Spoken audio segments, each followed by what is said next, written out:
किए गए थे, इन्होंने ही हमारे पीठ में खंजर घोंपा और हमको तबाह और बर्बादी के दहाने पर लाकर खड़ा कर दिए। ये बात आपको साफ तौर से समझना है। मैं ये बात इसलिए कह रहा हूं क्योंकि अगर आप बिहार में मुस्लिम अक़लियत या दलित का पोजीशन देखेंगे तो इसका जिम्मेदार कौन है? 20 साल से आपने 15 साल आपने एक परिवार को वोट दिया, 15 साल आपने नीतीश कुमार और बीजेपी को वोट दिया, 30 साल में आखिर हासिल हुआ। मैं आज के इस शेरघाटी के शेरों के सामने बीच में खड़े होकर ये बात कहना चाहता हूं कि मैं ये जो बात कर रहा हूं, बिहार के तीसरे मरहले की चुनाव के इलेक्शन की मुहिम के खत्म होने तक मुझसे बहस कर लो, तुम 5 मिनट मेरे सामने नहीं ठहर सकोगे। आप अंदाजा लगाइए कि इस पार्टी को, जिसको आपने लालू प्रसाद यादव साहब की फोटो देकर उनको वोट दिया, आज वो एक दुर्गा वहानी आरएसएस के तंजीम के जिम्मेदार को अपना कैंडिडेट बनाकर आपसे कह रहे हैं कि वोट दो। तो मैं शेरघाटी के शेरों के दरमियान में और हमारे घर में जो बैठी हमारी शेरनी, हमारी मां और बहनें हैं, मैं उनको भी सलाम करता हूं और आपको ये पैगाम देने आया हूं कि हम सिर्फ वोट डालने वाले नहीं हैं। हमारे जिंदगी का मकसद सिर्फ वोट डालना नहीं है। आज तुम्हारे दरमियान में तुम्हारा एक दीवाना, तुम्हारा एक भाई तुम्हारे सामने आकर झोली फैलाकर तुमसे अपील कर रहा है कि तुमने 30 साल आरजेडी, नीतीश कुमार, कांग्रेस का साथ दिया, अब एक 5 साल तुम इस दीवाने का साथ दे दो। आज हम तुमसे अपील करने आए हैं। आप अंदाजा लगाइए कि दुर्गा वाहिनी से ताल्लुक रखने वाले एक जिम्मेदार को, आरएसएस को आरजेडी ने टिकट दिया। क्यों टिकट दिया? इसलिए दिया क्योंकि आपकी कोई औकात और हैसियत आरजेडी और कांग्रेस में नहीं है। अगर आपकी औकात और हैसियत को आपको दिखाना है तो मैं आप तमाम से अपील कर रहा हूं कि 28 तारीख को आपकी ताकत, आपकी औकात, आपकी हैसियत, आपकी इज्जत और आपके दबदबे को अगर बरकरार रखना है शेरघाटी में, हरगिज इसके चेहरे का साथ मत दो, बल्कि मजलिस इत्तेहाद और मुस्लिमीन के उम्मीदवार के अपना वोट देकर शेरघाटी में अपने झंडे को यहां पर आप लाओ। आज अफसोस इस बात का है कि गुरूर और तकब्बुर में डूबकर आरजेडी और कांग्रेस के ऐसे उम्मीदवार को मैदान में उतारा, क्योंकि उन ये जानते ये कहां जाएंगे मौलाना, ये बच्चा कहां जाएगा? अरे ये तो हमारे घर का नौकर है, इसीलिए हम इसको टिकट देते। इनको क्या पूरे शेरघाटी में कोई शेर नहीं मिला? पूरे शेरघाटी में उनको कोई कैंडिडेट नहीं मिला जो इनको पार्टी के उम्मीदवार के तौर पर पेश किया जा सकता था। मगर मैं आपसे अपील करने आया हूं कि आप और हम सिर्फ वोट देते आए। अगर मैं बिहार को आया हूं तो वोट लेने के लिए भी आया हूं और इन लोगों को अपनी औकात और हैसियत दिखाने के लिए आया हूं। अगर आज हम बिहार में इलेक्शन लड़ रहे हैं तो मैं आपको बताना चाहता हूं कि मैं यहां पर अपनी मकबूलियत या अपनी लीडरशिप को मजबूत करने नहीं आया हूं। मैं अगर आया हूं तो बिहार के आप जैसे नौजवानों को लीडर बनाने के लिए आया हूं। मैं अगर बिहार में इलेक्शन लड़ रहा हूं तो अपनी मकबूलियत के लिए नहीं। अल्हम्दुलिल्लाह, अल्लाह का इतना बड़ा फजल और करम है कि अल्लाह ने इस गुनाहगार को बहुत चीजों से नवाजा। अगर मैं यहां पर आया हूं मेरे भाई, मेरे बुजुर्गों, तो आपको लीडर बनाने के लिए आपकी और आपकी औकात जो ये तमाम नाम निहाद आरजेडी और कांग्रेस के लोग भूल चुके हैं, इनकी नींदों को हराम करने के लिए आया हूं, आपके हक को मनवाने के लिए आया हूं, ताकि शेर घाटी में हमारे बच्चों के लिए स्कूल खुले, ताकि शेर घाटी में इस विधानसभा में 10-10 किलोमीटर का चक्का जाम होता है, इनको इसकी फिक्र नहीं है। एक मामूली उर्दू गली में 50 लाख का काम कराए तो ऐसा लग रहा है कि हमारी जिंदगी पर बहुत बड़ा एहसान किया। मेरे अजीज दोस्तों और बुजुर्गों, अब वक्त आ चुका है कि भारत जो हमारा मुल्क है, जिसको हमारे बुजुर्गों ने अपने खून से सींचा, जिसको हमारे बुजुर्गों ने अंग्रेजों के खिलाफ अपनी जान की अजीम कुर्बानी दी, ये हमारा भारत जिसमें हमने मोहम्मद अली जिन्ना के पैगाम को टुकराया, इसको हमारी सरजमीन माना, इस मुल्क में हमने बाबा साहब अम्बेडकर का संविधान अपने आप को दिया। और आज बाबा साहेब अम्बेडकर का संविधान हम तमाम से कहता है, बाबा साहेब अम्बेडकर ने तो संविधान बनाया, अकलियतों को, हमारे दलित भाई बहनों को, आदिवासियों को बाबा साहेब अम्बेडकर ने संविधान बनाकर उसमें आर्टिकल्स बनाए, मगर बाबा साहेब अम्बेडकर ने हमको ये भी कहा कि ये जो संविधान मैं तुमको देकर जा रहा हूं, इसको अगर हासिल करना है तो इलेक्शन लड़ो, सिर्फ वोट मत डालो बल्कि वोट लो, अपने नुमाइंदों को कामयाब करो, ताकि आप जब आपके मुकद्दर के फैसले होंगे, जब तुम्हारे मुकद्दर के फैसले होंगे, तो तुम्हारे मुकद्दर के फैसले तुम तय करोगे। कोई आरजेडी, कांग्रेस, नीतीश या मोदी बैठकर हमारे मुकद्दर के फैसले नहीं तय कर सकता। अगर फैसला करना है, अगर बात करना है, अगर फैसला करना है, बात करना है, तो बराबरी की बात होगी। ये नहीं हो सकता कि मैं किसी एक दूर कोने में खड़ा रहूं और कोई मेरे फैसले का मेरे मुकद्दर का फैसला कर दे। अब असदुद्दीन ओवैसी आपको पैगाम देने आया है कि टेबल भी होगा, उस टेबल के सामने कुर्सी होगी और उस कुर्सी के सामने एक और कुर्सी होगी जो तुम सामने बैठकर इनकी आंख में आंख डालकर अपने हक को मनवाओगे। ये कब तक एक कुर्सी पर बैठकर हमको खड़ा करेंगे, हाथ बांधकर खड़े रहो, नजरें नीची करो? नहीं मेरे भाई, अपना हाथ बांध के खड़े रहेंगे, न नजरों को नीचा करेंगे, बल्कि चेयर को लाकर रखकर पैर पे पैर डालकर उस जालिम से आंख में आंख डालकर ये काम हमको करना है।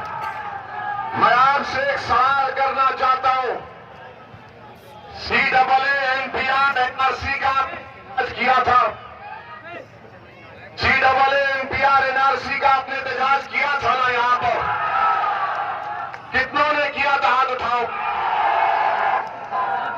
क्या आरजेडी और कांग्रेस के लोग तुम्हारे साथ एहतजाज में थे? जब सर्दी में हमारी ये मां और बहनें सुकर रही थी, सर्दी में ज़ेर आसमान निकलकर CAA NPR NRC के खिलाफ एहतजाज कर रही थी, तो कहां थे? कहां थे युवराज? युवराज कहीं कहां थे? अपने घर में बैठे हुए थे। हम अपनी बहा की लड़ाई लड़ रहे थे। जिस किसी ने भी CAA NPR NRC की एहतजाज में हिस्सा लिया, मैं आपको दिल की गहराइयों से सलाम करता हूं, अल्लाह तुमको सलामत रखे। और खास तौर से हमारी मां और बहनों को, जिन्होंने अपने घर से निकलकर हम तमाम को उम्मीद थी कि अब जमहूरियत में एहतजाज करने का तरीका भी हमारी मां और बहनों ने पूरे भारत देश में हमको सिखाया, मैं उन सबको सलाम करता हूं। मैं एक और बात आपके सामने अर्ज करके यहां से रुखसत हो जाऊंगा। मैं आपको बता रहा हूं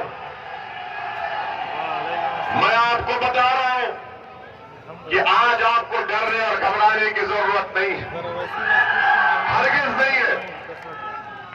बीजेपी में सुनिए, मेरे यहां से जाने के बाद यकीनन कांग्रेस, आरजेडी, जेडीयू, बीजेपी के सब लोग आएंगे, क्योंकि जब शेर जाता है तो शेर जाने के बाद ही समाते हैं। तो वो आएंगे और आकर एक बात जरूर कहेंगे सबके सब। आरजेडी कांग्रेस बोलेगी ओवैसी वोट कटवा है, ये वोट तुम्हारे काटने आया है। मैं आपको ये उनका सवाल का जवाब अब दे रहा हूं। मैं वोट काटने नहीं, मैं तुम्हारी जिंदगियों को हराम करने आया हूं। तकलीफ दे, मैं वोट काटने नहीं आया हूं, मैं वोट तुम्हारा लेने आया हूं। मैं तुम्हारे दिलों को मिलाने आया हूं। मैं तुम्हारे दिलों में जो जज्बात छुपे हैं वो उसको अपनी जबान से उसकी तर्जुमानी करने की कोशिश कर रहा हूं। जो हमारी मां और बहनों की आंखों में अपनी औलाद के ख्वाब छुपे हैं, उन ख्वाबों को पूरा करने की हम कोशिश कर रहे हैं। मैं दिलों को मिलाने आया हूं और दिलों को मिलाकर रखूंगा इंशाअल्लाह ताला। और ये आरजेडी कांग्रेस से ये पूछ लेना कि पार्लियामेंट के चुनाव में 40 सीटें हैं बिहार में, 39 लोकसभा सीट पर कैसे जेडीयू बीजेपी कामयाब हो गई? क्या आपने पार्लियामेंट के चुनाव में बीजेपी को वोट दिया? नीतीश को दिया? तो फिर कैसा जीता मोदी? कैसा जीता बोले? कैसा जीता वो? जब हमने वोट नहीं दिया तो कांग्रेस का वोटर, आरजेडी का वोटर सब मोदी को वोट दिए। अब ओवैसी तुम्हारे सामने आकर भीख मांग रहा है। एक मर्तबा अपनी जमात का साथ दे दो, अपने इत्तेहाद का सबूत दो। मेरे अजीज दोस्तों और बुजुर्गों, एक और अहम बात कि हमारा अलायंस हुआ है। हमने कुशवाहा साहब की पार्टी आरएलएसपी से अलायंस किया।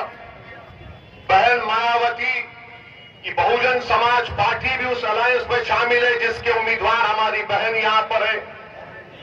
आपसे मेरी गुजारिश है कि इसमें देवेंद्र यादव साहब की भी पार्टी है और हमारे राजभर साहब की भी पार्टी है। कुल मिलाकर 6 पार्टियों का ये डेमोक्रेटिक सेक्युलर अलायंस फ्रंट बना और हमने कुशवाहा साहब को अपना चीफ मिनिस्टर के तौर पर अपना उम्मीदवार बनाकर पेश किया। मेरी आपसे गुजारिश है कि हमारी ये बहन यहां पर जो खड़ी है और जो बीएसपी के कैंडिडेट्स या जो जहां कहीं भी इस अलायंस के कैंडिडेट्स हैं, हमारी बहन जनाब रीता देवी और राघवेंद्र नारायण साहब जो बीएसपी गुरुवार के कैंडिडेट हैं, आप हमारी बात उस विधानसभा के वोटर तक भी पहुंचाइए और उनको कामयाब और कामरान करिए। मैं आपको अहम बात बताना चाह रहा हूं। मसरूर आलम तो है भाई, ये तो है ही ना। मसरूर आलम तो दूल्हे हैं, इनको दूल्हा बना दीजिए, आप कामयाब कर दीजिए इंशाअल्लाह ताला। अभी ऐनक लगाकर बड़े स्मार्ट भी लग रहे हैं माशाअल्लाह। मेरे अजीज दोस्तों और बुजुर्गों, ये लड़ाई जमहूरियत की लड़ाई है और अगर हम कुशवाहा साहब को बिहार का नया मुख्यमंत्री बना देते हैं तो यकीन मानिए इंशाअल्लाह ताला बिहार में एक नया सियासी इनकलाब बर्पा होगा। नीतीश कुमार तो रिटायरमेंट होम जाने वाले हैं। नीतीश कुमार अब नहीं होने वाला है उनसे, अब नहीं होने वाला है नीतीश कुमार से।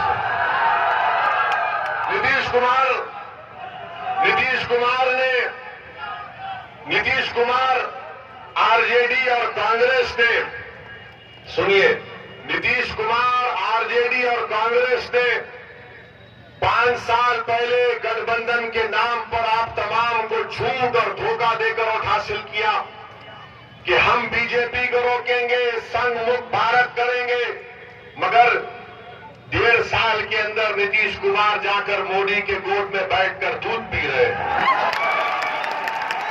क्या इसका जिम्मेदार आरजेडी नहीं है? क्या इसकी जिम्मेदार कांग्रेस नहीं है? तो आपका धोखा देकर आपके वोट को हासिल किया, तो आपके ऊपर जिम्मेदारी आज होती है कि अब की बार आप अपने वोट को जाहिर होने से बचाइए।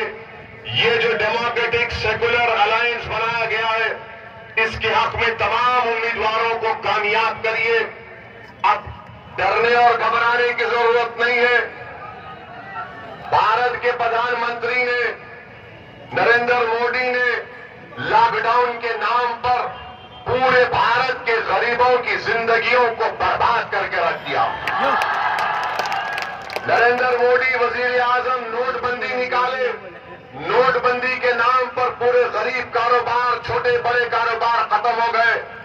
लॉकडाउन जब नहीं करना था, नरेंद्र मोदी ने 4 घंटे में लॉकडाउन कर दिया और लॉकडाउन उठाने के लिए 8 दिन का टाइम दिया। बताइए, हर महाज पर बीजेपी नाकाम साबित हो रही है। कोरोना के ताल्लुक से नरेंद्र मोदी ने कहा था कि 21 दिन में मैं कंट्रोल कर लूंगा। मोदी जी, अब 6 महीने के ऊपर हो गए, आपके पास क्या था जो आपने कह दिया था 21 दिन? भारत के वजीर आजम ने भारत के देशवासियों को झूठ कहा कि गलवान की रैली में ना कोई घुसा है ना कोई घुसा हुआ है। आज भी गलवान में चीन की फौज घुसी हुई है। भारत के प्रधानमंत्री ने यह कहा था कि मैं बिहार के उन जवानों के सामने अपना सर झुकाता हूं जिन्होंने चीन से मुकाबला करते हुए अपनी जानों को कुर्बान किया। मैं भारत के प्रधानमंत्री से जानना चाहता हूं, प्रधानमंत्री, ये बिहार के जो 20 जवानों ने अपनी जानों